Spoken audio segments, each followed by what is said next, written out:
We got a real situation on our hand ever since Francis Ngannou absolutely dominated Renan Ferreira in a fight that a lot of people were thinking Ngannou was going to lose. Renan Ferreira was bringing a lot of hype behind him. The guy is freaking massive and also carries a lot of power in those hands. And with those little ass gloves, one touch can put you out. The real question coming into this fight was, how is Ngannou going to look? Number one, after taking such a long time off of MMA.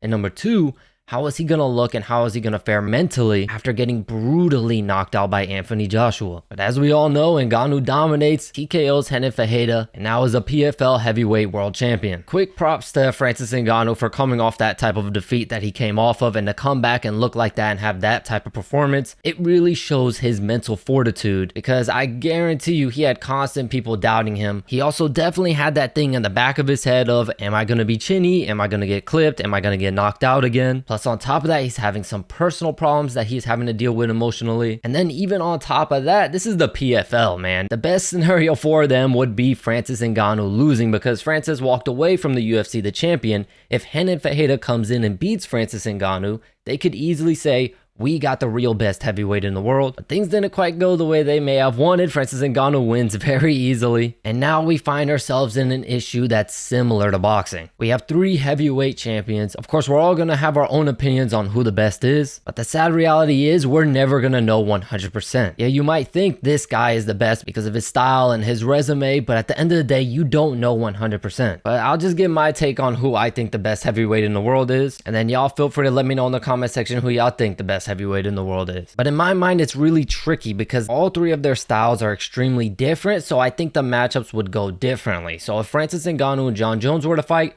I think Jon Jones would win that fight. There's no way he's going to take the risk standing. I think Ngannou is either too gun shy with the threat of the takedown, or Ngannou overextends with a punch trying to get a knockout, and that's how Jon Jones gets him to the ground. And I think Jon is just way too skilled on the ground. He will not let Ngannou up, and most likely submits Ngannou on the ground early. So now that leaves us with Jon Jones and Tom Aspinall. Just in my mind, I think I would go with Tom Aspinall. His athleticism for his size, I think would be a major problem for Jon Jones. Of course, there is the chance that Jon can get Aspinall down and maybe somehow pull it off on the ground, but still, he's got to get Aspinall down. The last time he took on one of these younger, hungry guys that were eager to be the first fighter to defeat the great Jon Jones, everyone and their mama thought he lost. So in my personal opinion, I think he's avoiding the Aspinall fight for a reason, but hey, it's just my opinion. But here's the more interesting part, because I think Francis Ngannou's style is more favorable in a fight against Tom Aspinall. I think Francis Ngannou would have a really good shot at beating Tom Aspinall. But overall, in my personal opinion, I think Tom Aspinall is the best heavyweight in the world. We don't know, and who knows if we'll ever know, because Jon Jones is most likely going to retire. But like I said, these are just my opinions, so I want to hear your opinions, whether you agree, whether you disagree. Feel free to let me know your thoughts in the comments down below. As always, I thank you all so much for the support, and I'll catch you in the next video.